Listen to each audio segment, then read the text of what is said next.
নমস্কার বন্ধুরা, আমি সুমনা আর আমার এই ছোট্ট ছাদ বাগানে তোমাদের সবাইকে স্বাগত। আর এই জবা ফুল দুটো দেখো পাশাপাশি ফুটেছে, কি দারুণ দেখতে লাগছে কিন্তু। আর লক্ষ্মী জবা ফুলও আজকের একটা ফুটেছে।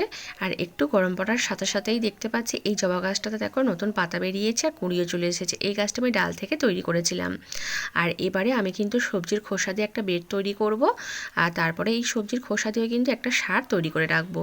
সবজির খোসা দিয়ে বেড তৈরি করার জন্য এখানে আমি সমস্ত কিছু নিয়ে চলে এসেছি। এখানে কিন্তু আমি 2 রকমের সবজির খোসা নিয়েছি, কাঁচা আর শুকনো। আর বেডটা রেডি করার জন্য এখানে আমি একটা ফলের ক্যারেট নিয়েছি। আর ক্যারেটের সাইডে যে ফাঁকাগুলো রয়েছে ওখান থেকে যাতে না মাটি ধুয়ে বেরিয়ে যায়, তার জন্য একটা সিমেন্টের বস্তা কেটে ক্যারেটের চারিদিকটাতে দেখো দিয়ে দিয়েছি, আর মধ্যিখানেও কিন্তু দিয়ে দিয়েছি। এই দেখো। আর এবারে ক্যারেটের মধ্যে প্রথমে দিয়ে দেবো কালকে যে আমি মটরশুঁটির গাছগুলো তুলে দিয়েছিলাম, সেই মটরশুঁটির গাছগুলো কিন্তু কাঁচা, এইগুলোই প্রথমে দিয়ে দেবো এর মধ্যে। দেখো এর মধ্যে দিয়ে দিয়েছি। আর এবারে এই প্লাস্টিকের মধ্যে যে হচ্ছে সবজির খোসাগুলো রয়েছে শুকনো, এইগুলো পুরোটাই এর মধ্যে দিয়ে দেবো। দেখো পুরোটাই দিয়ে দিয়েছি। আর এই যে শুকনো সবজির খোসাগুলো রয়েছে এইগুলোও কিন্তু পুরোটা এর মধ্যে দিয়ে দেব। এর মধ্যে কিন্তু কাঁচা সবজির খোসা কম রয়েছে, শুকনোটাই বেশি রয়েছে।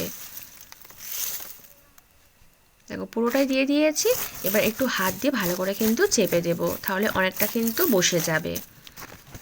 আর এবারে এর উপরে দিয়ে দেবো হচ্ছে এই কাঁচা সবজির খোসা। ঝুড়ির মধ্যে যতটা ছিল পুরোটা দেখো দিয়ে দিলাম, দিয়ে বেড়ে চারিদিকে করে দিয়েছি।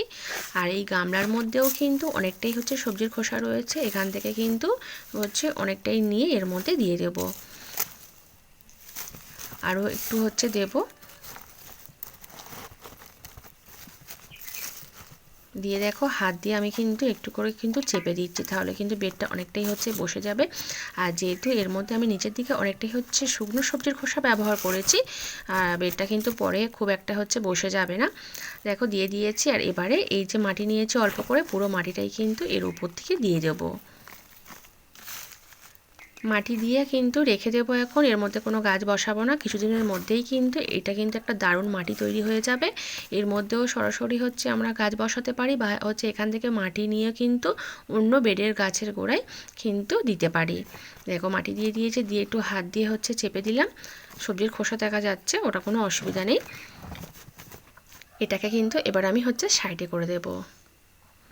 দেখো সাইডে করে দিয়েছি, আমার কিন্তু এখানে একদম হালকা একটা বেড তৈরি হয়ে গেছে। আর এবারে এই গামলার মধ্যে যে সবজির খোসাটা রয়েছে এটাতে একটা সার বানাবো। এখানে দেখতে পাচ্ছ একটা আমি কিন্তু বালতি নিয়েছি একটা ঝুড়ি। বালতির তলায় কিন্তু কোনো ছিদ্র করা নেই, আর ঝুড়িটার তলায় দেখতে পাচ্ছ প্রচুর ছিদ্র রয়েছে। আর এই সবজির খোসাগুলো কিন্তু এর মধ্যে পুরোটাই দিয়ে দেবো। দেখো গামলার তলার দিকে কিন্তু যে সবজির খোসাগুলো ছিল অনেকটাই কিন্তু পচে গিয়েছে। আর এই যে ঝুড়ির তলায় যে ছিদ্রগুলো রয়েছে, দেখো সবজির খোসাগুলো পচে গিয়েছে বলে কিন্তু লিকুইডটা অলরেডি কিন্তু পড়তে শুরু হয়ে গিয়েছে। আর এই সবজির খোসাগুলো কিন্তু পচে এই যে লিকুইডটা কিন্তু বালতির মধ্যে জমা হবে। এই দেখো এরকম হচ্ছে কালারের লিকুইড একটা জমা হবে। এখান থেকে কিন্তু এই লিকুইডটা জলের সঙ্গে মিশিয়ে আমি কিন্তু আমার ছাদ বাগানের সমস্ত গাছে কিন্তু ব্যবহার করতে পারবো। খুব ভালো কিন্তু একটা তরল সার। আর এবারে এই ঝুড়ির ওপর থেকে দেখো আমি কিন্তু চাপা দিয়ে দিলাম। এরকম কিন্তু চাপা দিয়ে হচ্ছে ছায়ার মধ্যে কিন্তু রেখে দিতে হবে। আবার যখন হচ্ছে ঝুড়ির মধ্যে সবজির খোসা কমে যাবে, ওর ওপর দিয়ে আবার হচ্ছে কাঁচা সবজির খোসা দিয়ে দেবো। এরকমভাবে কিন্তু বালতির মধ্যে লিকুইডটা জমা হতে থাকবে। আর কয়েকদিন আগে আমি কিন্তু এই ছোলা গাছগুলোকে সব তুলে দিয়েছিলাম, দিয়ে রোদ্দুরের মধ্যে রেখে দিয়েছিলাম। আর আজকে এই ছোলাগুলোকে সব হচ্ছে এই গাছগুলো থেকে ছড়িয়ে নেবো, কারণ গাছগুলো কিন্তু একদম শুকনো হয়ে গিয়েছে। এই দেখো ছোলাগুলো সব হচ্ছে গাছ থেকে ছড়ে নিয়েছি। আর এর মধ্যেই কিন্তু ছোলা রয়েছে। দেখো এই দেখো দোকানে আমরা যেরকম হচ্ছে ছোলা কিনিস তেমনই কিন্তু।